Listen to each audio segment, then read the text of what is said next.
Thanks, everybody, for joining us for another TechSoup Connect Australia webinar. My name is Kat Milner. I am the owner and chief tech ninja of Create Your Change, a digital mentoring company. It is an absolute delight to have everyone here today. So, our guest today is Erica McInerney, who is a marketing and social media strategist and also a trainer at McInerney. This is a company that was founded to increase digital skills and confidence in both individuals and organizations. Over the past 25 years, she's worked across many sectors doing a lot of different kinds of things, including local government, tourism, regional arts, community services, and more. She has helped thousands of regional and rural entrepreneurs and community leaders achieve their goals and stop stressing and guessing when it comes to digital marketing. So, without further ado, it is my absolute pleasure to turn things over to Erica McInerney. Thank you so much. Thank you for having me. I thought I would just, before we get too deep in it, acknowledge the Gunai Kurnai people, traditional owners of the land in which I am usually based. My office is based and I do a lot of my work in West Gippsland. Today, as I was saying before everyone started, I had to duck into Melbourne. Bit different. I'm doing this in a spare room. Thank you, Kat, for that introduction. I thought I would just do a very super quick rundown of who I am, why I'm qualified to be talking about this stuff. Been working in this space for 25 years, straight after my first degree, and I haven't really strayed from the advertising marketing space. 7 years ago, I started McInerney, which is a consultancy, a training consultancy most of the time, and I work with a lot of regional and rural businesses, individuals and organizations. And I'm super into customer experience and consumer behavior. And I love to get a little bit nerdy about all of that stuff. So I will try to not get too nerdy today and I'll just stop talking about myself. We're here today to talk about low cost or no cost marketing ideas. And I'm going to cover off in the space of time that we've got, I'm going to cover off on a few things. Obviously, I can't do everything and be everything, cover everything today. So if you've got any questions, please, as Kat said, pop them in that chat. I might move pretty quickly. So if something comes up, drop it in the chat and I'll just every time I move to a different topic, I'll quickly flick back and make sure that I haven't missed your questions. And then at the end, feel free to hang around and ask any questions that you like.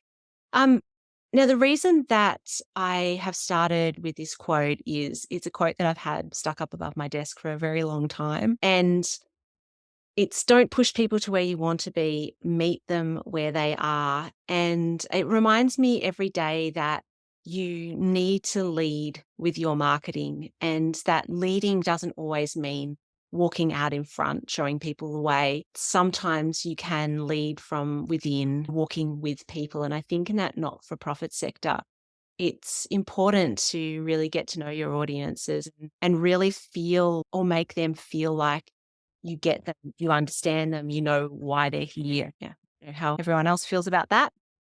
Hi, everyone who's just dropped in. Not-for-profits often need to really stand out in quite a crowded space. And that space is full of people who need attention and it can feel really hard to stand out, especially when you don't have huge budgets. There are a lot of not-for-profits, I'm going to stumble today, a lot of not-for-profits who do have massive budgets. And unfortunately, you need to stand out from them as well when you're just one of the little guys. The thing about today, the thing about everything that I'm going to teach you is that whilst the platforms that I talk about, whilst the channels I talk about and the activities that I talk about might not cost you very much money, the swap for that is time. You'll be swapping money or time to achieve the results that you want. And I'm sure you're always a bit familiar with that. Correct me if I'm wrong. So what I would normally do before I started any kind of strategy with someone who didn't have much of a budget is I would get them to look within their organization and find out what resources they already have. And that's skills. Is there anyone creative in your organization? Who are the people in your organization who have the skills that you need? What kind of time do you have? How much time can you allocate to these activities? Because that's really important. And can you then structure your activities around your time and the time of the other people in the organization who have the skills that you need. If you focus, if you are consistent, if you structure your activities, you can spend less time. So as we're going through this today, I don't want you to be sitting there thinking, oh my God, she's just saying all of this stuff and I need to do all of this stuff all of the time. I just don't have any time. I don't want you to think that. They're just suggestions. But I guess what you might need to do is start to think about prioritizing channels. How many channels are you using for your marketing? Which ones? Who are your audiences on those channels? It's super important to make sure that you're not trying to be everything to everyone across all of the channels, because that's going to eat away at your time and stop you from being consistent. Two biggest time savers I find are strategy and planning, but you also do need time to do those things. Before you get started, particularly if you're thinking about using social media, is to set your intention. And this will help you when you are trying to decide which channels that you want to use. Why are you using this channel? If you're using Instagram and Facebook and LinkedIn and Pinterest and TikTok and email marketing and all of this stuff, why are you using them? Who are you talking to in that through that particular marketing channel? And what do you want them to do? Set your intention. When I use Instagram, for example, that's one of my major communication channels, but I don't use Instagram as a sales channel. I use Instagram as a way to share knowledge. So when I think about success, what does success on Instagram look like for me? It's not how many sales did I get? How many website clicks did I get? It's more how many people messaged me? How many conversations did I have? Are people seeing what I'm putting out there? Are people liking it? And when you think about a channel like Instagram, for me, that fits really well. Whereas I might use a different channel like networking or email marketing for that more sort of direct sales messaging. So, what do you want to do? Connection, networking. Do you want to increase or nurture the volunteers you have in your organization? Do you want to drive your website? Do you want to bring people in to wherever you are? Do you want to increase brand awareness or build community? Or do you want to be advocates? What's the intention of you using that marketing channel? And knowing that and being really clear and really specific will help you to make better content. Just checking. I think everyone's just saying hello in the chat, but I will stop and keep thinking. Now, audiences are something that I could honestly bang on about all day, but I won't. And the reason that I'm so focused on audiences is because they are the key to your success with any of these marketing channels. So, really understanding who your audiences are and what drives them. What do they want to hear from you? Where are they? What are they interested in? What time of life are they in? How are they going to help you? Developing that audience first mindset when it comes to your marketing is super important. And I've highlighted the word empathy for that reason, like really understanding and getting inside your audience's head is important. If you haven't already, who they are, look at who's already connecting with you. If you're selling something or if you are running events, look at demographics, look at where they're coming from, collect information, collect data, ask them things, find out as much as you can about the audience that you have because they're really important to you. And then when you know that, you can go down the path of creating profiles or avatars or anything like that if you want to, if you need to. But I generally find that just a few sentences is enough to really describe your audience. Importantly, knowing how your product or service adds value to their lives, that's something that you need to dig a little deeper into because that's going to drive the messaging that you use across your marketing.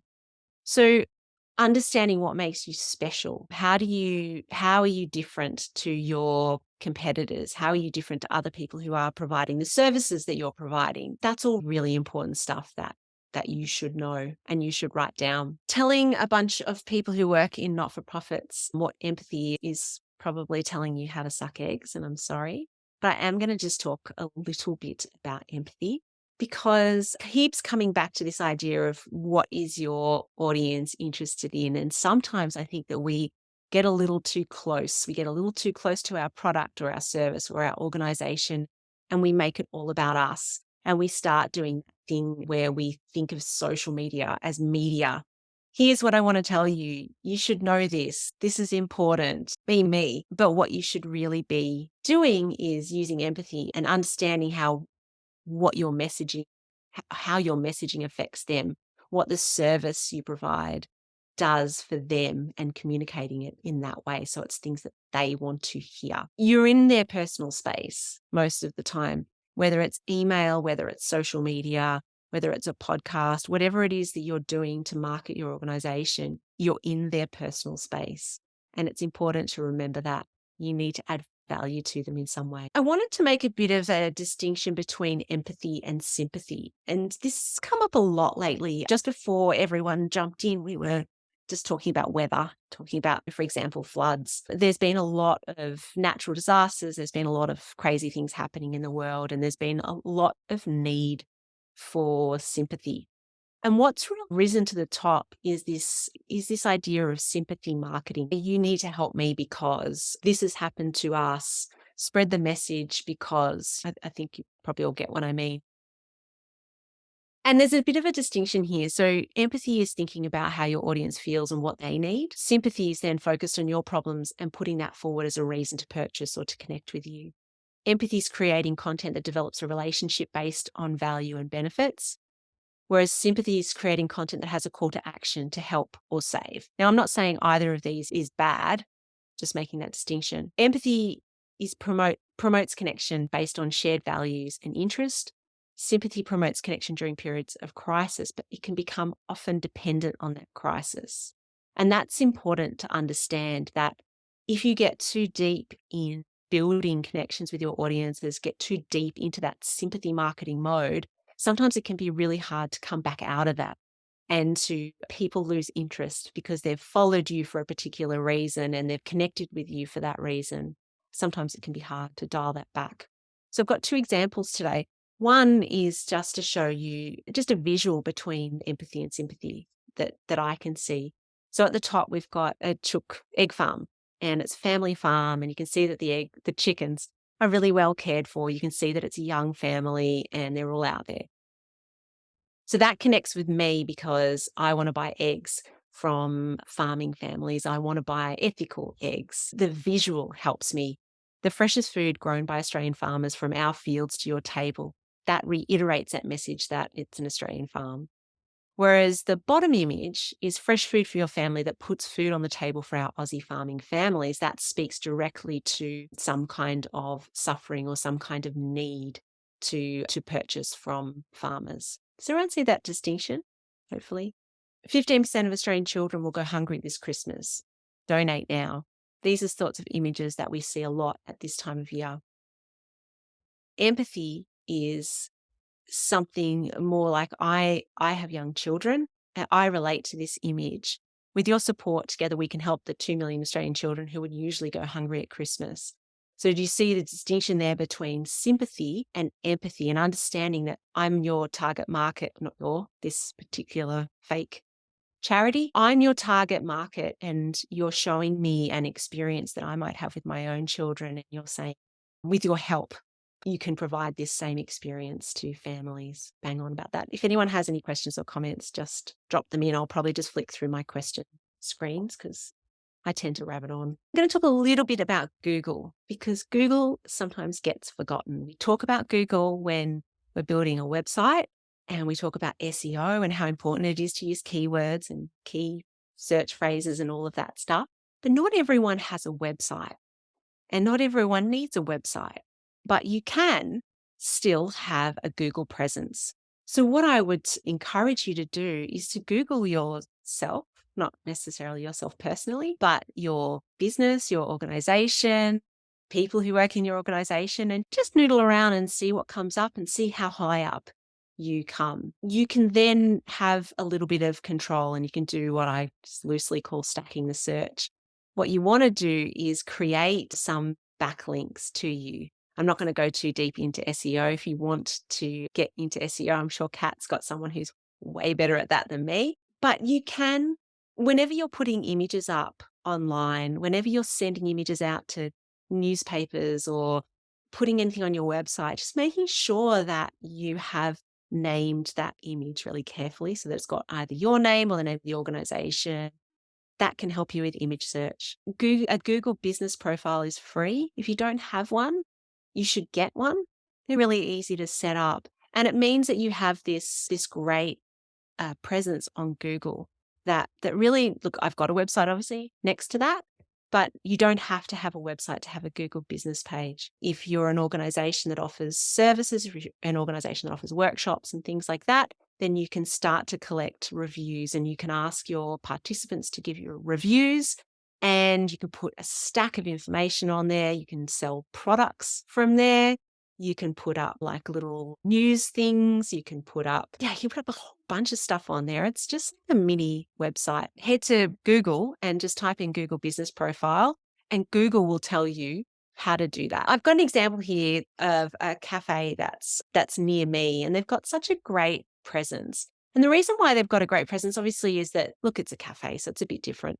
But they do have a lot of people putting up reviews. They do have a lot of people contributing images to the Google image search. So once you have Google Business Profile, people can actually add images to it. So again, if you've got a service that people are attending in Anita Helen case, I know they are an artists collective and they do markets and all kinds of stuff, and they have a lot of beautiful visuals. And if they have and I haven't checked, but if they have a Google Business Profile, you can be just uploading lots and lots of great imagery of all of your artists and the markets that you attend, and really creating this little website on there. Hey, Erica. Yeah.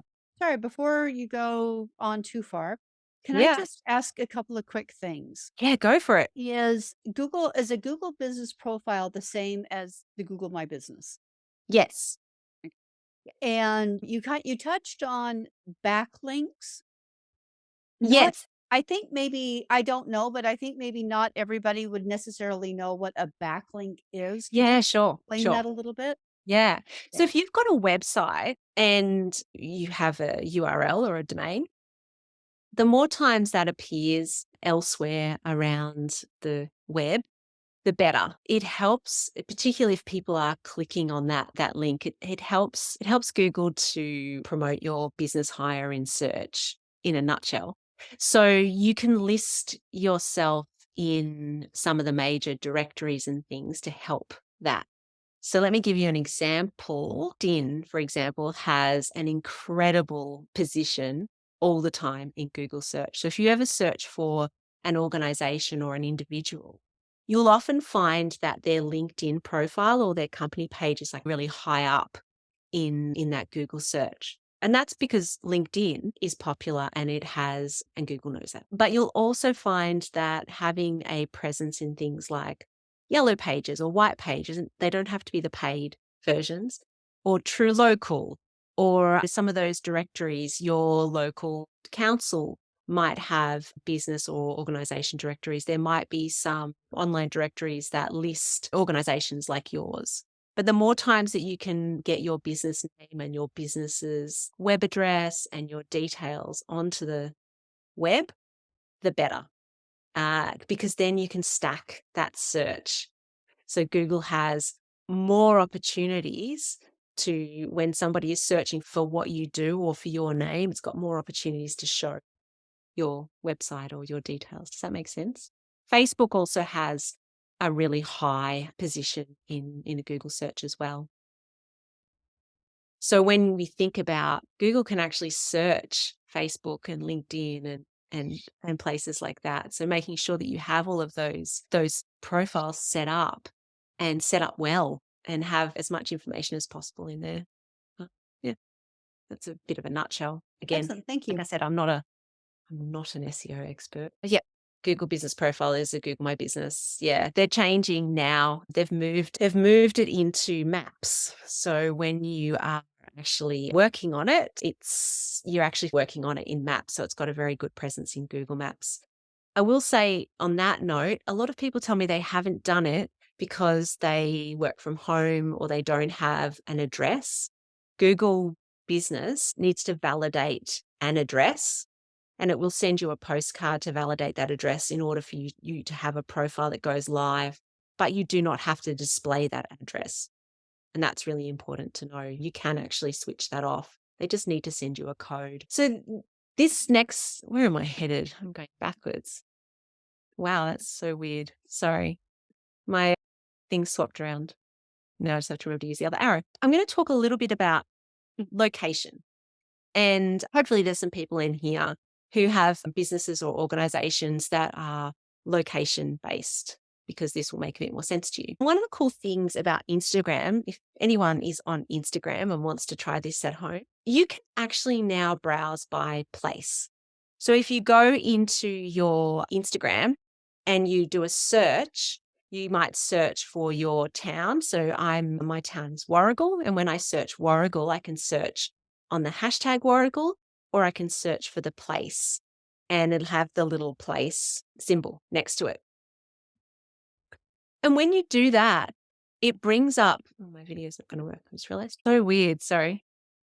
Whatever. It brings up all of the businesses in your town that are using the location of your town. So if you're using Instagram, it's really important to put your location in so that you can be found when people are looking to see what's happening in your town. You might find, if you've never done it before, or your suburb or your town, if you go in and have a look, it's actually really cool. It brings up a map and you can see all of the little circles of the business profiles in the area, and you can flick them up, you can tap on them, you can zoom in and out of the map, and you can really search and see what's happening in your location. Now, this is relevant if you are a location-based business, if people can come in and work with you or buy from you.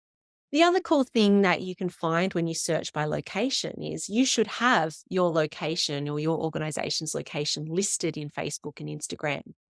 And when you search for your own location, you might find that people have actually posted content on Instagram that you didn't even know was there because they didn't tag you. They might have just used your location. So if you're holding workshops or things like that, they may have actually posted about you and you didn't know about it. So it's a good idea to just keep checking and keep searching for yourself to see what other people are saying about you, because you might have some opportunities to share that content. Making sure when you are posting on Facebook and Instagram, then that you are always putting in your location or a location.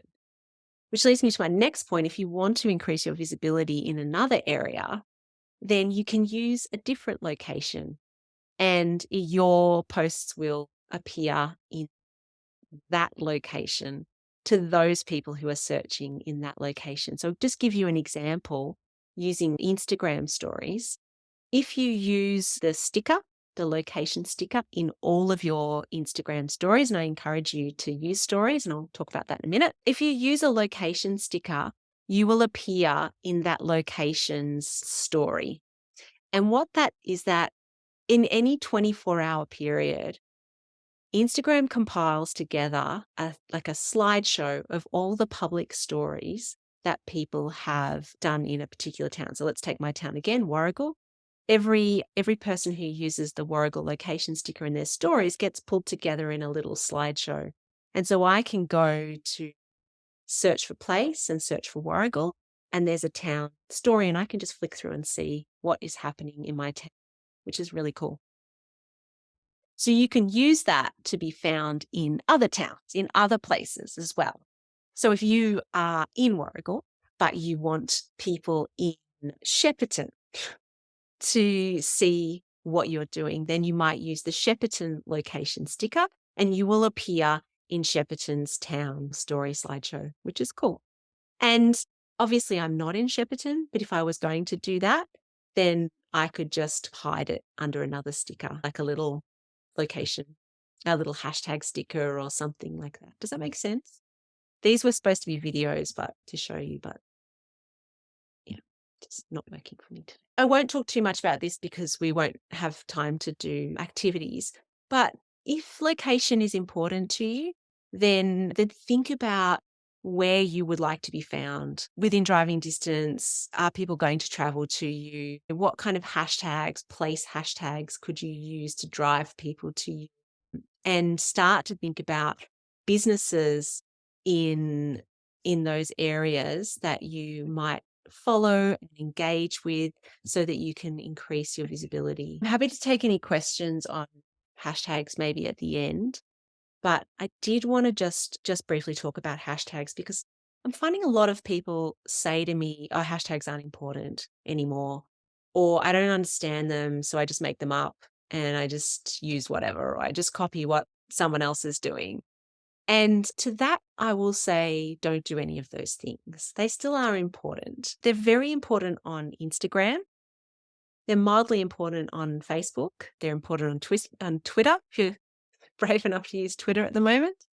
And they're really important on LinkedIn. Hashtags aren't just a funny little symbol. They're a way to search. They're a way for people to search, but they're also a way to be found. So I want you to think, what do I want to be found for? What might people be searching for to find this post that I've done? So if I'm talking about walking my dog and I put hashtag coffee, hashtag I love coffee, all of this random stuff, and I'm not drinking a coffee, then I'm not using them properly. I might think, oh, people who like dogs might also like coffee. That's a terrible example, sorry. But that's not what they're searching for to find the posts that I've done. So you need to think about how to bring people to you using hashtags. Using hashtags in peppered throughout your text is a definite no. Use them, but push them to the end of your caption. Nobody needs to see them. Nobody wants to see them, but it's important that they're there. The other type of tag that you can do is you can mention. So if you are working with someone, if you're collaborating with someone, if you're talking about someone, if you think that they might be interested in it. So for example, if you're at a local market, you can mention the market, you can mention the local tourism body, you could mention the local council, anybody who has anything to do with that market or might be interested to know that you're there. If you mention them, then they get a notification saying that you mentioned them. And they're potentially going to be one of the first people who actually engage with your post. So make sure that if you are talking about someone, that you actually mention them so that they know. Just using someone's hashtag, they won't get a notification, so they may never see that post that you did. Your audience matters. If you want to be found, if you want to be seen, you need to think about what they're looking for so that when they're searching for you, when they're searching for something like you, something that you offer, you need to be found at the end of that search. So going back to place and the idea of location, hashtags are a really important piece of that puzzle too. For example, I've just got an example here of a neighbourhood house in Bairnsdale, which is in East Gippsland. If I was putting together a stack of hashtags for a neighbourhood house in East Gippsland, this is some of the stuff that I might do. So I'm mixing them up, the different types of hashtags, so that I can draw people to me and also help inform the algorithms about what my post is about. So I've got location, East Gippsland, Visit Gippsland, Bairnsdale. I've got my brand, neighbourhood houses, adult learning, learn local, community centre. So they're more sort of brand hashtags. Then my post might be, I'm a community garden. So grow your own gardening tips, community garden. You can also use them to suggest something like volunteering is fun, community matters, volunteer work. So you're looking to attract volunteers to your people who are interested in volunteering. And then also too, you can use them for cause if that's relevant to you. Disability awareness, biggest morning tea. So if there's a particular cause or a particular thing that you are promoting at the moment. Excuse me. I'll keep going. I'm going to talk about Reels. Hopefully there's people in here who are using Instagram or people watching who are using Instagram. I'm going to specifically talk about Reels for a minute because everybody is interested in them. And also they are, when it comes to Instagram, they're the only way that you can increase your visibility really at the moment and grow. So if you're in a period of growth or you want to be in a period of growth when it comes to social media, then probably do need to use Reels. Set your intention. Like I said back at the start, why am I using Instagram and why am I using Instagram Reels? Who's my audience? Does this suit me? Can I do this in an authentic way? Am I just looking at what everyone else is doing and doing what they're doing? Do I have the time and skills to master this? These are the questions that you should be asking yourself back when you are setting your intention, when you're thinking about strategy, when you're thinking about planning, when you're thinking, how can I do everything in the time that I've got? And then also always, what's my goal? If your goal is to grow your following on Instagram so that more people can hear about you, or so that more people can find out what you do and pass it on and become advocates for you. Does this reel, does this piece of content, does this decision to make videos fit with that goal and fit with my intention? Just continuing on from thinking about Instagram and then where reels actually fit in Instagram mix, it's important to understand that Instagram is not just one anymore. When someone opens up Instagram, they are presented with a whole bunch of different apps in the one place. And not everybody uses Instagram in the same way. Some people go straight to the shop. Some people go straight to the stories, and stories are seen by 90 something percent of your existing followers. So stories are a really great place for you to nurture and engage with your existing audience who might not be seeing your grid posts because nobody's seeing grid posts at the moment. So if you're not using stories and you're not getting much traction on your grid posts, then head up to stories and start talking directly to the people who already follow you. Stories lead into messages. Some people use Instagram a lot for messaging, and I would encourage you to get as many messages as possible, because not only does it help you to connect with your audience, it helps the algorithm to understand that you have a relationship with that person and that they're more likely to want to see your stories and your grid posts and your reels. By using stories, you can really drive those messages. Reels are very highly interest based. And when you go into your Reels feed, you'll see that most of the Reels that you see, you don't even follow those accounts. You might have never even heard of those accounts. So Instagram's putting popular content based on what it thinks you're interested in. My Reels feed is a mix of social media tips, which I don't necessarily want to see, and then also lizards and ocean creatures, because that's what I sit down with my son, goes, can we watch Reels? And so I search for stuff that he's into. You'll notice if you're using Reels that it's very interest based. And the minute you watch one lizard video, it's all over. That's all you're going to get from then on. All right. Ugh, crapping on a bit. Sorry. The next thing that I want to talk about, moving on from that sort of idea of place, is if you are local, and even just local to Australia or to a region, local stories matter. If you want to build a local audience, then you can share relatable content. You can share shared experience is really important. If you think about the things that make you stop, the things that make you want to read more, it's because you've gone, oh, I'm interested in that, or I know that person, or I've been there, or I know that place. So really using local faces, local places, things that people recognize, things that people can relate to is important. Collaborating with other local organizations or other people is a really great way to expand those networks and to get more eyes on what you do. And also too, depending on who you're collaborating with, and obviously it would be with someone or with an organization that has shared values and a shared audience. It means that you have the opportunity to connect with their audience, with their followers as well. And that's going to expand. Every single person that follows you on social media or signs up to your email list is connected to a stack of people who have similar values and similar interests to them. So even if you don't have a huge following, if you're connecting, even if you have 120 followers on Instagram, that's 120 people who have huge networks.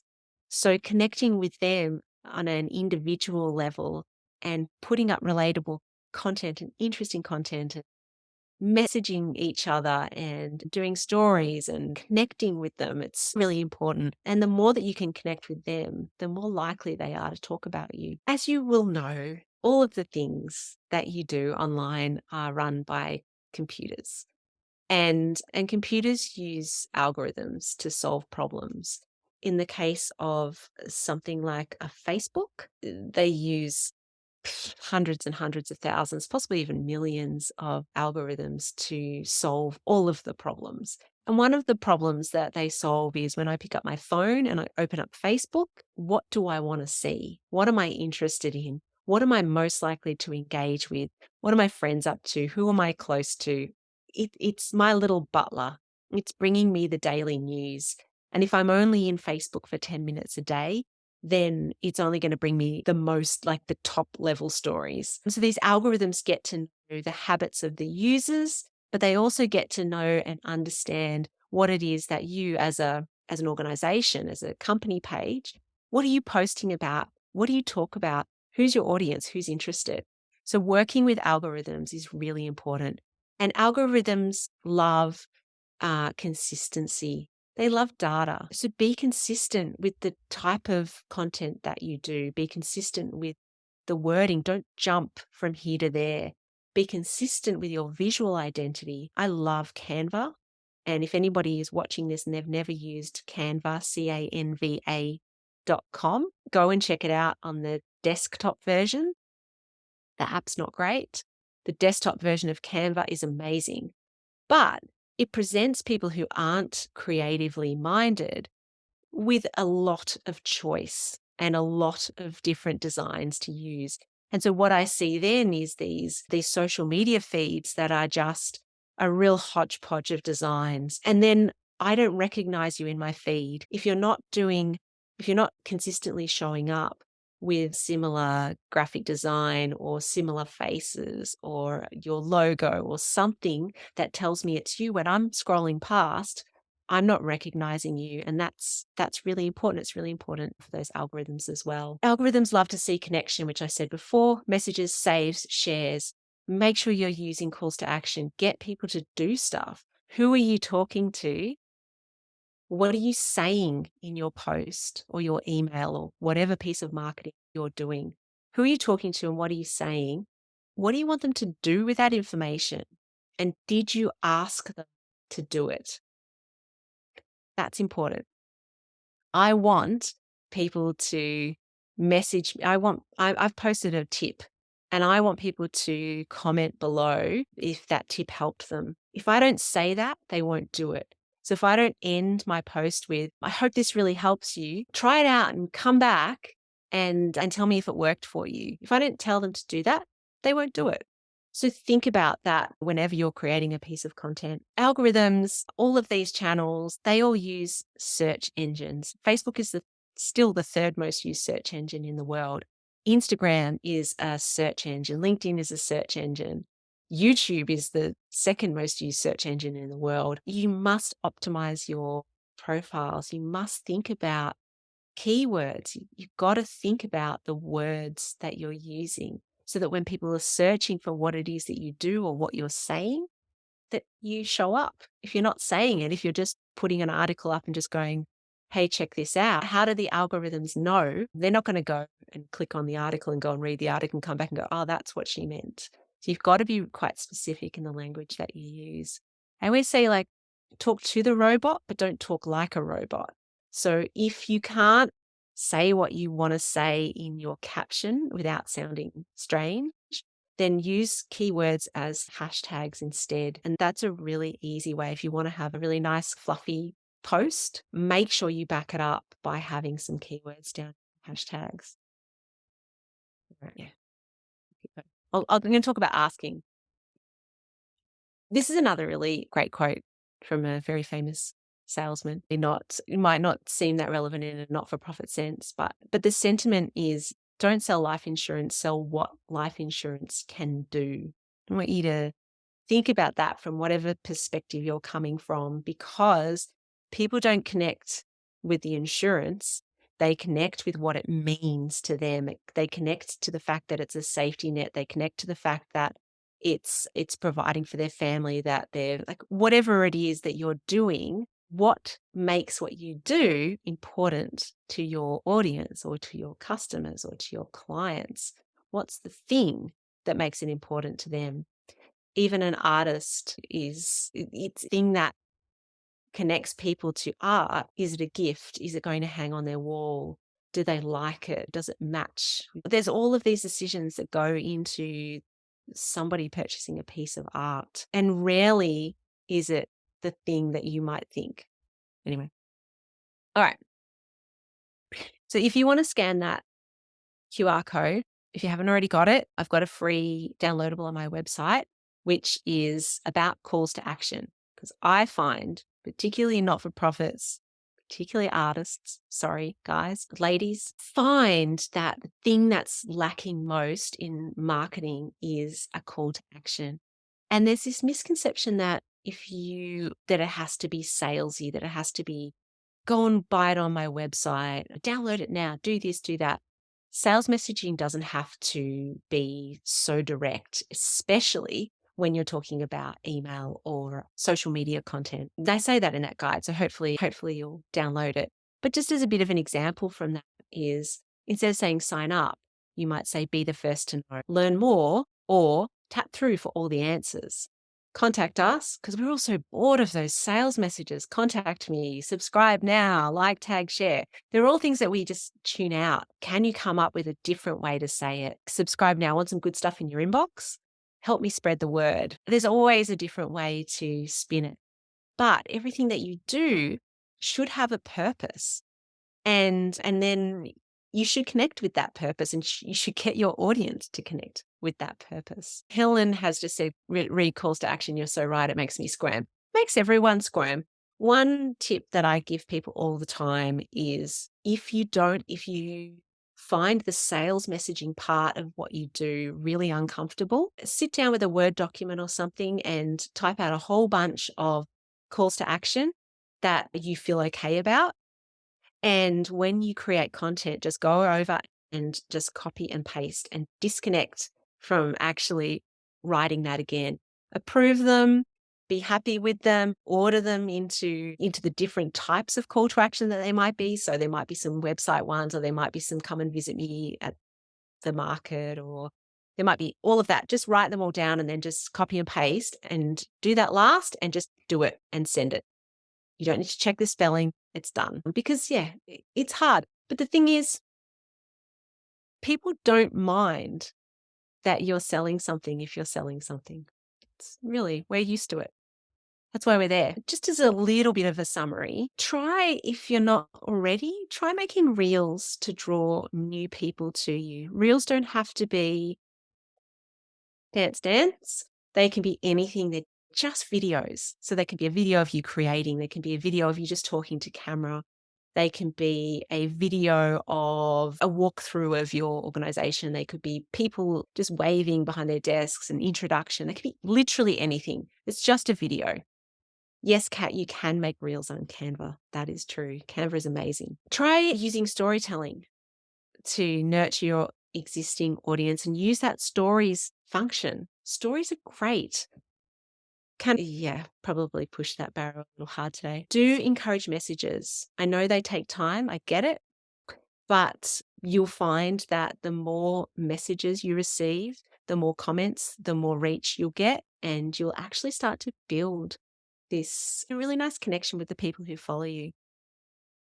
If you're super busy, you can use the frequently asked questions in something like Facebook. They have if you go into Business Suite, into your inbox, you can set up automatic questions and answers. So if there are things that people are asking you all the time, and perhaps you're not available all the time, then you can have a little menu of frequently asked questions, which is great. Carousel posts are still working pretty well on Instagram, and encouraging people to save things. So putting out some tips or a recipe or a how-to or whatever it is. If you do it in a carousel, then you can encourage people to save it. And that shows intent, and algorithms like that. Try some long form captions. If you always have these little brief captions because somebody told you that brief was good. Sometimes brief is good, but you might mix it up by getting people to actually read something every now and then. Calls to action if you're not already doing them, and also try commenting more where your audience is. So go and follow accounts, go and follow and comment on accounts where you think your audience might be. One of the things about Instagram that's happened recently is we have the ability now to, when we go to our feed, we can choose people that we're following, or we can choose people that are our favorites. And that's stifling our ability for our posts to get out because people are choosing following or favorites. And when they do, it's if you're not a favorite or they're not already following you, it's very hard to be found. End of story.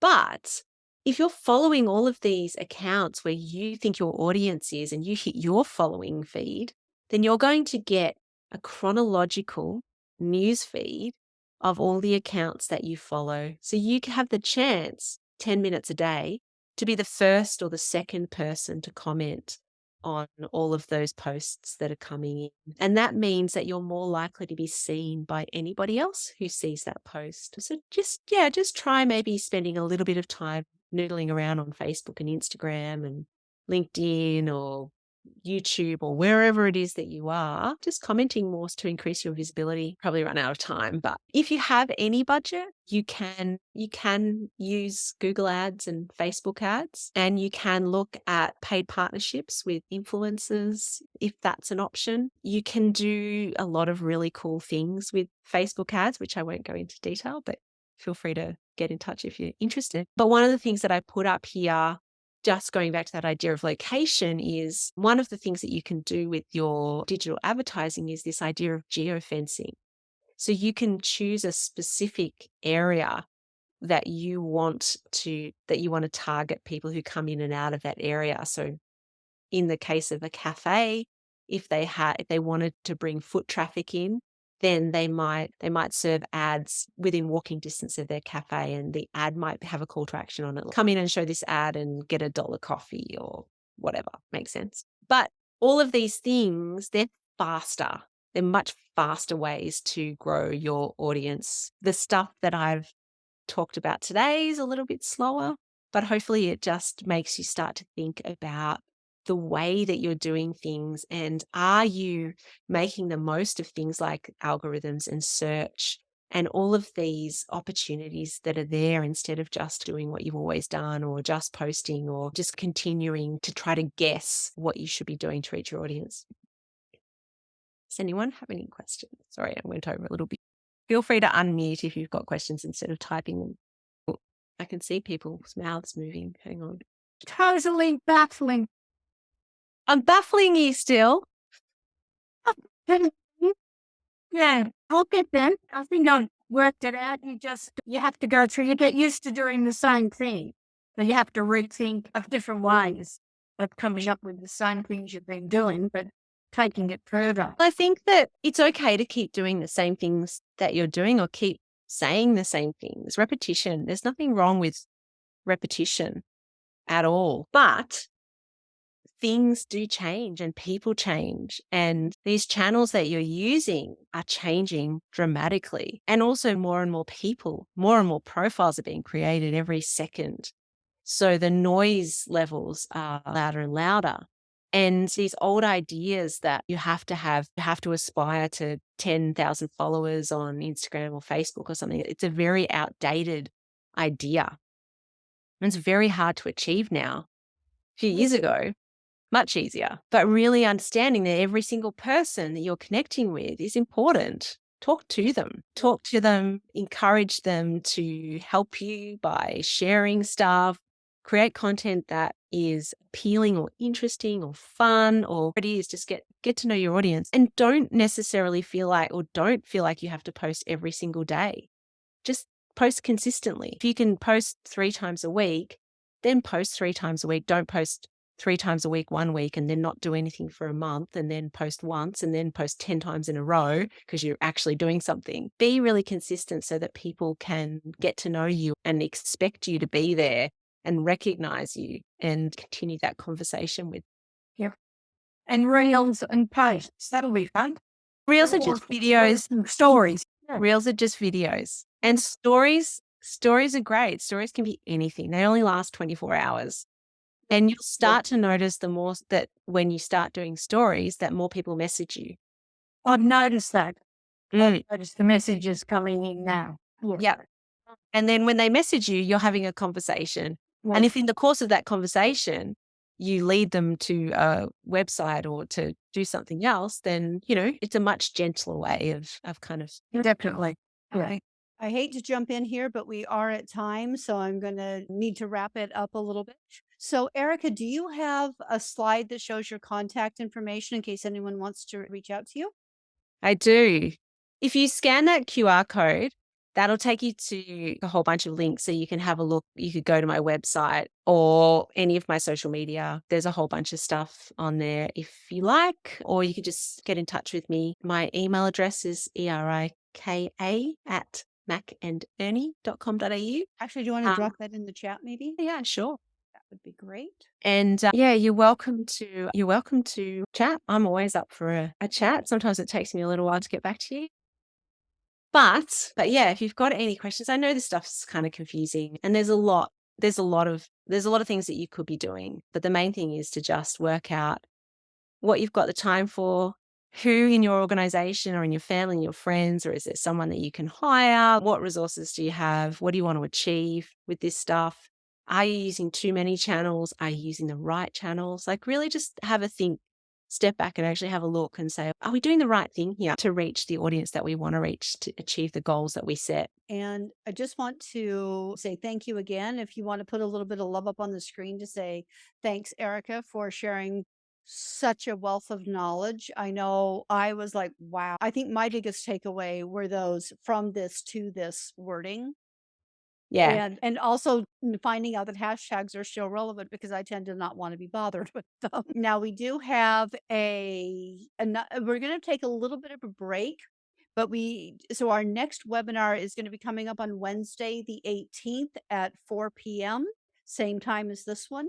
And it's going to be called Overwhelmed to Organized. Yeah. So if you're looking to make 2023 your most effective and productive year yet, this workshop will prioritize you and help you stay focused so that you can achieve your goals. If you would like to look at that, there's the link in the chat to register for that one and to get that one on your calendar. So thank you again, big time to Erica for joining us today, sharing your expertise. It was just absolutely invaluable. Again, I'm Kat Milner. It was my pleasure to be your host today, and I look forward to seeing everybody next time. Thank you. Thanks, everyone. It's good to see you all.